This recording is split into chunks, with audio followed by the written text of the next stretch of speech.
Graça e paz, meus amados irmãos, mais uma vez reunidos, agora para o nosso pequeno grupo das quartas-feiras. Louvamos ao Senhor que Ele tem nos concedido a tecnologia, mas também rogamos ao nosso Deus que Ele abrevie esses dias e que no tempo oportuno possamos não só estar desfrutando da palavra do Senhor, mas também da comunhão uns com os outros. Meus amados irmãos, como os irmãos bem sabem, esse estudo está sendo gravado, mas os irmãos podem estar interagindo, perguntando, fazendo colocações, ponderações aqui no chat do YouTube. Também temos o nosso grupo de WhatsApp. E também é importante que os amados irmãos estejam naquele pequeno grupo do WhatsApp, colocando, compartilhando seus pedidos e agradecimentos de oração, na certeza de que o nosso Deus ouve nossas orações. Meus amados irmãos, como os irmãos bem sabem, nós estamos intercalando estudos entre o Saltério, Oséias e a carta de Paulo aos Efésios. E para hoje nós vamos retomar a carta aos Efésios, desta feita no seu capítulo 2, a partir do verso 11 até o verso número 22. Mas antes vamos ter uma breve oração, rogando ao nosso Deus que nos ilumine para o entendimento da sua santa palavra. Oremos ao Senhor. Pai querido, Pai de amor, de bondade, de misericórdia, louvado seja o teu nome, Senhor. Glorificado seja o Senhor. Obrigado, Pai, porque mais uma vez o Senhor nos dá o privilégio, o Senhor nos dá a alegria de podermos ouvir a tua voz, de sermos instruídos, Senhor, pela tua palavra. Ó Pai, nos dá o discernimento, nos dá o conhecimento, para que possamos entender e compreender qual seja a boa, perfeita e agradável vontade do Senhor. É assim que nós oramos. Em nome de Cristo, nós já agradecemos. Amém. Meus amados irmãos, esta carta do apóstolo Paulo aos Efésios, uma carta muito preciosa, na qual nós já tensionamos algumas coisas. Primeiramente, esta carta é escrita durante a primeira prisão do apóstolo Paulo, primeira prisão em Roma, onde ele escreve esta carta aos Efésios, Filemon, Colossenses e Filipenses. Esta carta pode também ser chamada de carta geral, ela não tem um assunto específico, ela também pode ser colocada como sendo uma carta para ser lida nas outras igrejas. Nós também sabemos que esta região de Éfeso era uma região muito importante para o apóstolo Paulo, sobretudo para as suas viagens missionárias. Paulo ficou cerca de 3 anos nesta cidade, e ela foi muito importante para estas ações missionárias do apóstolo Paulo. Esta carta é, sobretudo, uma carta direcionada à igreja, a comunhão da igreja para com Deus e como a igreja deve se portar. Nós temos aqui um aspecto, por exemplo, da Trindade sendo manifesta no seu capítulo 1, a exposição acerca da eleição, bem como também de toda a obra da graça advinda de Deus. Nós também temos a concepção do ser humano morto em seus delitos e pecados. Então nós vemos que é uma carta muito doutrinária, uma carta que lá na frente também tratará da batalha espiritual. Então esta carta ela tem muitas nuances, muitas questões extremamente importantes. Por isso ela é uma carta de fundamental importância para nós. Neste texto que nós vamos ver hoje, no capítulo 2, a partir do verso 11, ele vai tratar, sobretudo, os gentios e os judeus são unidos pela cruz de Cristo. Então, ele vai tensionar essa concepção de não haver concepção ou acepção de pessoas, e quando a gente fala sobre isso, é uma concepção de que não há uma raça, ou cor, ou etnia, enfim, ou uma classe social onde Deus se espelhe para os eleitos. Mas o povo eleito do Senhor, ele é de toda raça, de toda língua, de toda nação. Então percebe que é essa distinção. Ele vai falar então desta união de todo o povo da aliança através da cruz de Cristo, ou seja, a promessa que se tornou um ato, um fato, e esta então veio a unir gentios e judeus. Unir no sentido de ser um só povo, uma só nação, nação do Senhor, povo eleito do Senhor. Então, no verso 11, como nós sempre fazemos, verso a verso, ele vai assim nos dizer: portanto, lembrai-vos de que outrora vós, gentios, na carne.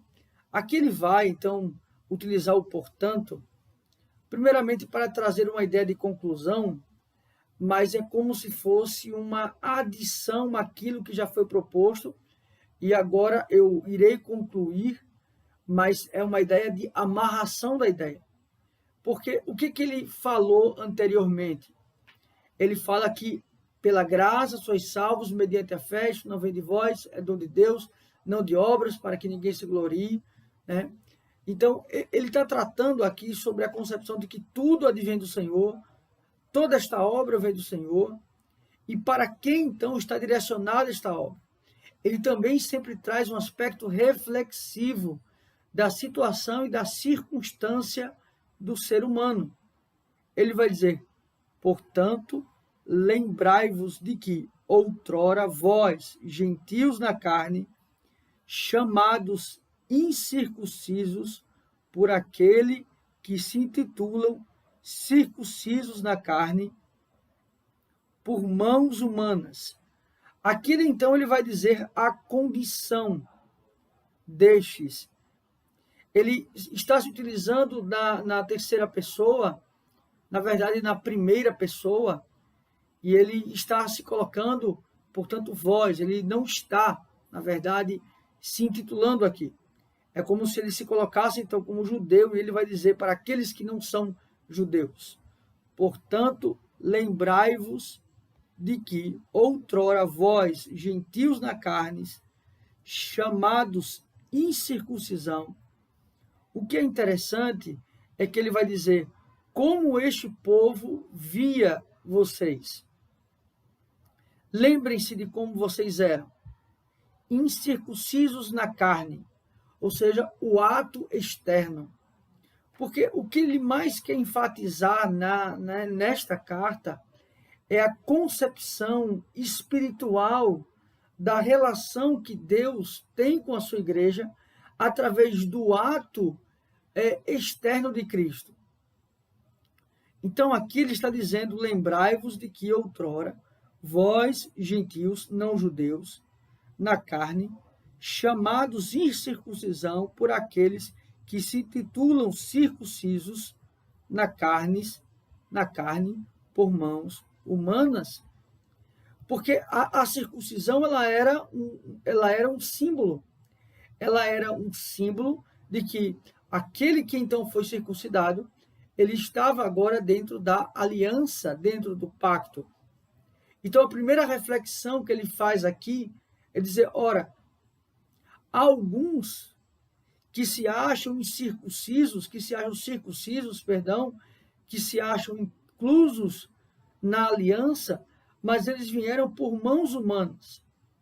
E eles julgam vocês porque vocês não passaram por mãos de homens para serem circuncidados na carne, mas foram circuncidados pelo Espírito. Verso 12, ele vai dizer, naquele tempo estavas sem Cristo, separados da comunidade de Israel e estranho às alianças da promessa, não tendo esperança e sem Deus no mundo. Percebam aqui, ele não está dizendo que todos os gentios ou não judeus não foram salvos antes de Cristo. Porque nós temos muitos exemplos na Bíblia que outros povos, outras pessoas de outras nações foram salvas. Então, o ponto aqui não é dizer que não houve salvação para os gentios no Antigo Testamento. Através desta promessa de Deus para Israel, havia, na verdade, um Israel espiritual. E houveram, sim, conversões no Antigo Testamento. Então, o que ele está querendo dizer com isso? Qual é a sua concepção aqui? a ideia aqui é dizer desta abrangência, deste alcance desta salvação. Porque antes o alcance da salvação para os gentios era restrito, e esta restrição estava para o próprio Deus, no sentido de que o próprio Deus se colocou nesta restrição, tendo como abrangência a partir do ato de Cristo. Então não é que Deus estava limitado, o próprio Deus estabeleceu as suas diretrizes, de que maneira ele iria administrar o pacto, de que maneira ele iria administrar a aliança. E ele vai dizer esperança sem Deus no mundo. E ele vai utilizar a palavra que nós vimos também no capítulo 2, mas agora, ou seja, mas agora, é uma concepção de dizer assim, havia uma realidade sobre os gentios. A realidade sobre os gentios é que a salvação não estava para os gentios em sua larga escala. Mas agora, que tempo é esse? Que tempo é esse que ele diz mais agora?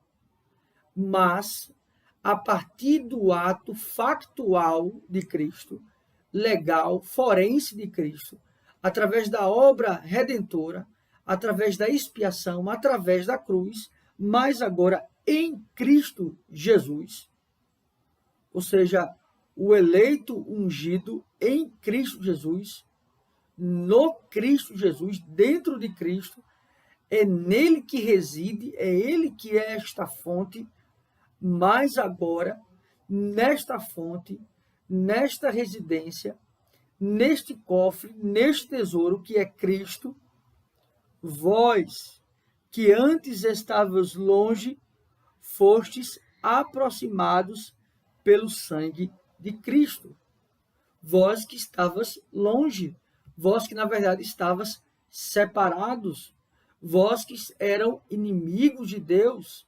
Então perceba que aqui ele está dizendo deste relacionamento para com Deus. Vós que antes estavas longe, fostes aproximados pelo sangue de Cristo. Então aqui ele fala desta expiação. O que ele então estabelece aqui?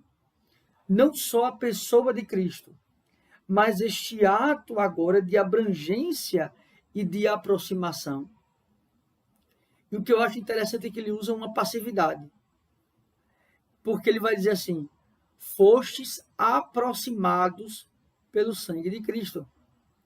Ele não diz, vocês se aproximaram. Fostes aproximados, fostes atraídos, fostes trazidos pelo sangue de Cristo. Ou seja, mais uma vez ele manifesta a ação unilateral de Deus.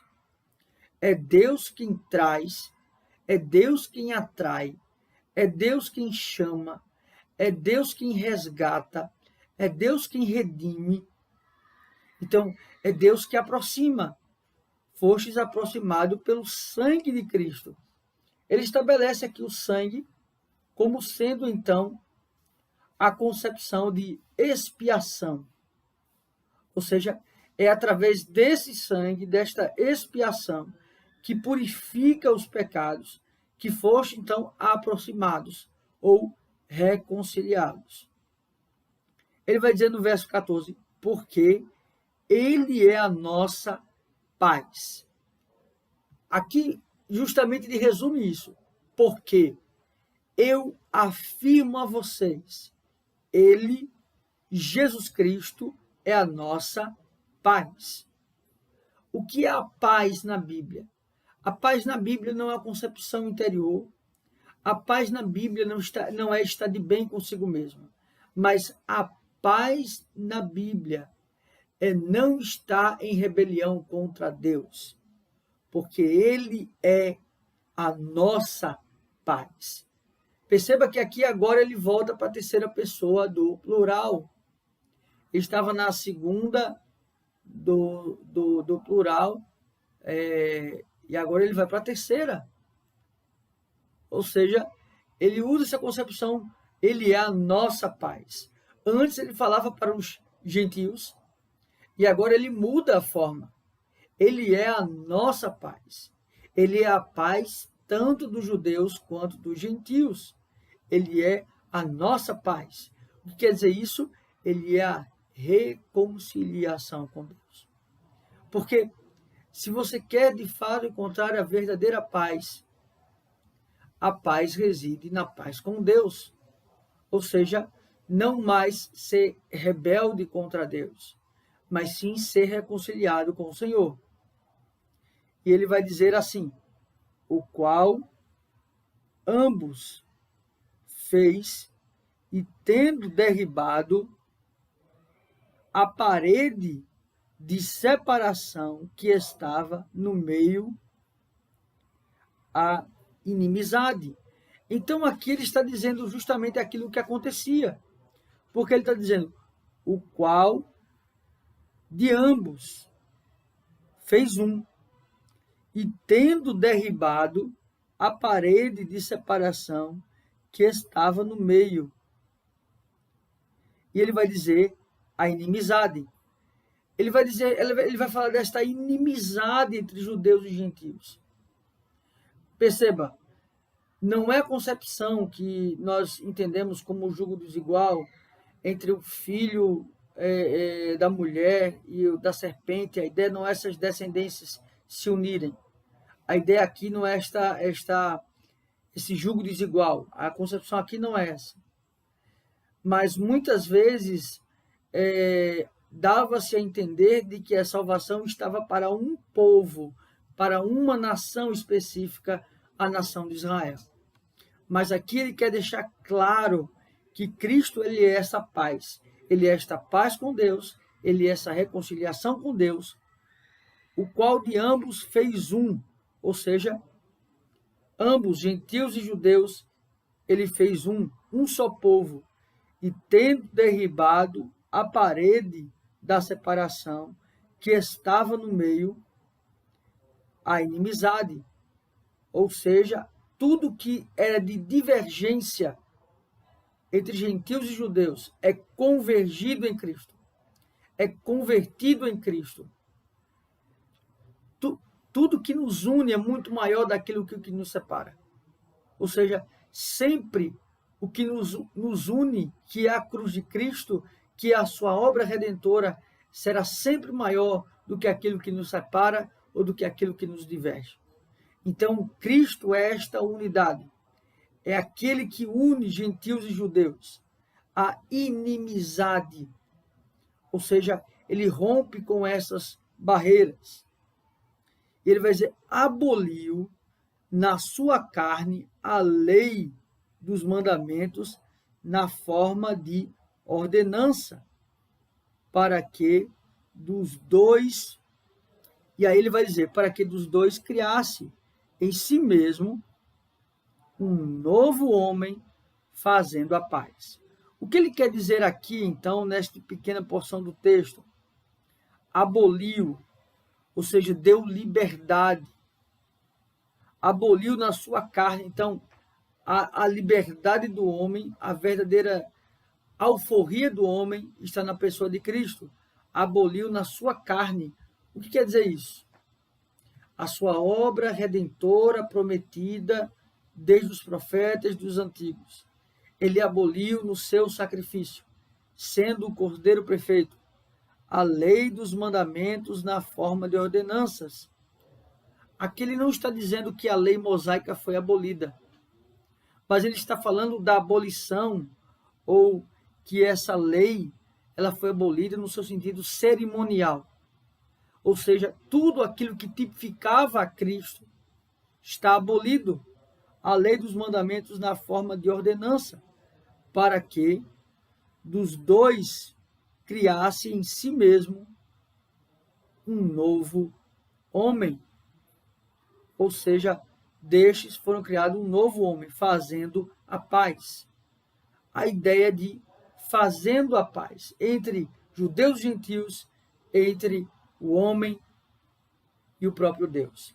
Verso 16, ele vai dizer, reconciliasse ambos em um só corpo com Deus por intermédio da cruz. Ele vai dizer, destruindo por ela a inimizade. Aqui ele então vai dizer no tempo e no espaço onde isso acontece. Sabemos que a obra redentora não é fruto de um plano B, ou de que Deus se surpreendeu com a queda. Mas esse plano está desde a eternidade. Mas, ao mesmo tempo, este plano é executado no tempo e no espaço.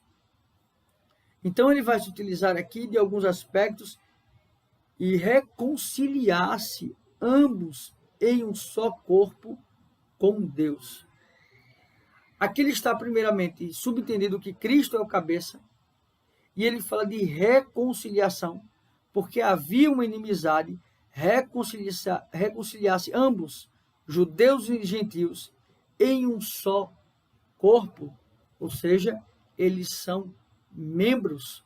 O cabeça é o nosso próprio Senhor Jesus Cristo, com Deus por intermédio da cruz, por intermédio da vergonha, por intermédio da cruz, que significava humilhação, significava então carregar e se fazer culpado em detrimento de outro, destruindo por ela a inimizade. Então aqui, mas que inimizade se destrói? Não só a inimizade de judeus e gentios, mas também a inimizade entre o homem para com Deus. Verso 17, e vindo, evangelizou a paz, e a vós outros que estáveis longe, e a paz também aos que estavam perto. Percebe que aqui ele fala dessa ideia de longe, de perto, e vindo, evangelizou paz. Aqui ele fala de Cristo. A vós outros que estavam longe, e a paz também aos que estavam perto. O que ele está enfatizando aqui? A obra da cruz. A obra da cruz, a cruz em si, o ato da crucificação, é a própria pregação do Evangelho. Percebe? O servo sofredor. Então, ali já é o próprio Evangelho. O Evangelho, no caso, já materializado. Ali é a pregação da cruz, a pregação da redenção. E mais uma vez ele afirmando, porque por ela, pela cruz, pelo sacrifício, por ela, ambos temos acesso ao Pai em um Espírito. Temos acesso ao Pai em um Espírito. Por ela, pela obra da cruz, pelo sangue derramado, pelo sacrifício do Cordeiro perfeito, ambos temos acesso ao Pai. Mais uma vez ele usa a união gentios e judeus, acesso ao Pai. Aqui ele afirma a filiação. Esta cruz nos limpou, esta cruz nos salvou, essa cruz nos adotou. O ato da cruz também nos adotou em um espírito, mas também nos selou, mas também testificou em nós esta obra. Nós temos o mesmo espírito, somos convergidos no mesmo espírito. Assim já não sois estrangeiros e peregrinos, mas cidadãos dos santos, e sois da família de Deus. Aqui então ele vai dizer, assim já não sois estrangeiros ou peregrinos. Qual é a expressão aqui? Você tem uma nação, um povo, você já não é mais peregrino, viajante, sem lugar, sem rumo ou sem terra. Não somos mais estrangeiros e peregrinos, mas concidadãos dos santos, ou seja, são cidadãos com os santos, cidadãos com os separados. É como se ganhasse uma cidadania, o Israel espiritual. E sois da família de Deus. Pertences agora da família do Senhor, porque fostes comprado com o sangue de Cristo. Então, este sangue de Cristo corre na minha veia, na sua veia, na veia de um israelense, se ele está em Cristo. Percebe este sangue que nos faz, então, ser ligados em Deus. Somos da família de Deus. E ele vai falar a ideia de uma arquitetura ou de um prédio edificados sobre um fundamento. Ou seja, edificados sobre um fundamento. E ele vai dizer dos apóstolos e profetas.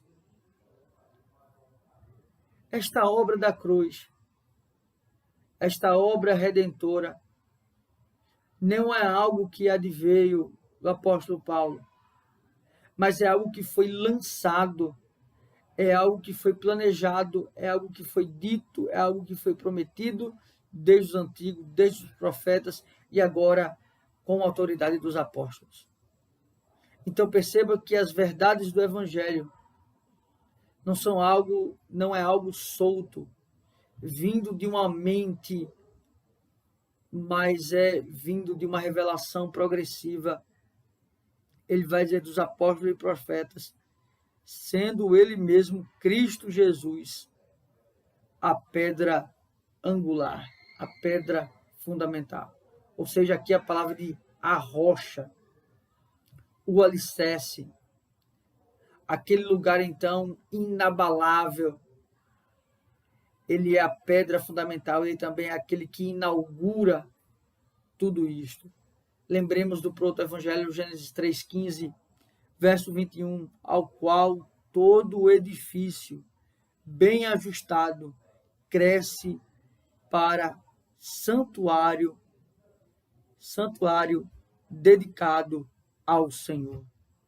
Ou seja, o propósito pelo qual o edifício é construído, pelo qual o edifício é edificado, pelo motivo pelo qual o edifício é erguido, tudo isto é para se dedicar ao Senhor, ser então santuário do Senhor, no qual também vós juntamente estáis sendo edificados para a habitação de Deus no Espírito. Aqui então ele fala desta edificação do templo, do morada do Espírito, o processo da santificação. Ao mesmo tempo que somos comprados pelo sangue de Cristo, existe o já e o ainda não, ou seja, ainda não plenamente, porque ainda temos o velho homem, e aqui ele fala da santificação como um processo. Ela é um ato no ponto de vista idealístico, mas ela é um processo no ponto de vista factual, ponto de vista no tempo e no espaço, sendo edificados para a habitação de Deus no Espírito, para a habitação de Deus no Espírito.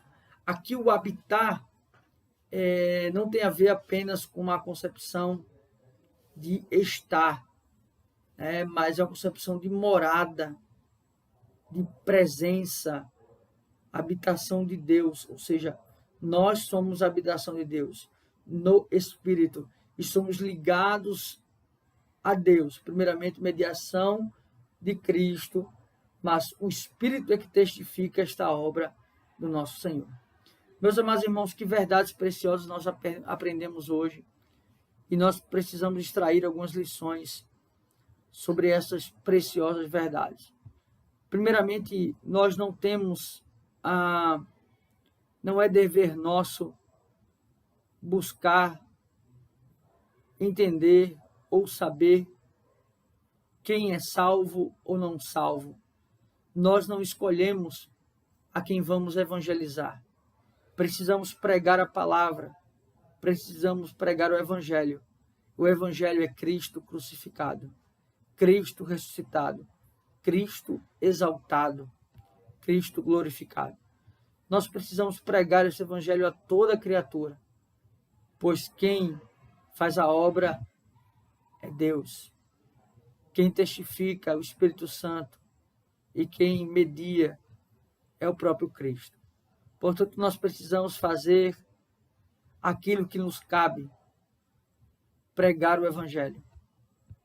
Uma outra coisa que é importantíssima nesse texto é a concepção da confiança em Deus, na certeza de que somos um povo amado pelo Senhor. Não importa se gentios ou se judeus, não importa se criados ou não no Evangelho, mas uma vez que o Espírito Santo ele nos chamou e nos selou, nós fazemos parte da aliança. Isso nos deve dar muito orgulho, muito privilégio, muita alegria, muita satisfação, mas também temor e tremor, pois ser salvo, eleito pelo Senhor, também requer de nós, exige de nós novidade de vida. Precisamos então ser povo de Deus, sal e luz nesse mundo. Precisamos ter essas verdades em nosso coração. E uma outra concepção que é muito importante é o que ele trabalha aqui. Da mesma maneira que ele trabalha o desapego do gentio para com a concepção da incircuncisão ou da circuncisão na carne ou algo externo, nós precisamos entender do nosso desapego para com este mundo. Não que nós não tenhamos a nossa responsabilidade, porque nós não podemos viver neste presente como se estivéssemos no futuro. A ideia não é essa, mas a ideia é sempre pensar que para este mundo caído nós somos peregrinos. Nosso lugar não é aqui. Nossa grande riqueza não reside nos bens materiais. Precisamos pensar constantemente na eternidade, sabendo que tudo isso aqui vai passar, mas que o Senhor já nos preparou o lugar. Que Deus assim nos abençoe, meus amados irmãos, nos faça cada vez mais entender a sua santa palavra. Vamos orar ao Senhor, rogando ao nosso Deus que nos abençoe em tempos tão difíceis. Pai, muito obrigado, Senhor, mais uma vez, por esse estudo, pelo privilégio que temos, de podermos chegar a teus irmãos, de podermos ouvir a tua voz, sermos instruídos pela tua palavra.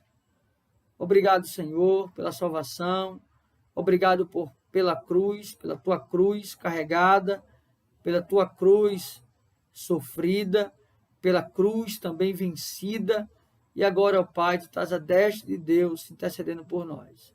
Louvado seja o teu nome, porque foi a cruz de Cristo, foi o teu sangue derramado que nos uniu, sendo um só corpo, um só povo, para a honra e glória do teu nome. Fica com cada irmão, com cada irmã, é assim que nós oramos. Em nome de Cristo, nós já agradecemos. Amém. Que Deus assim os abençoe, meus amados irmãos.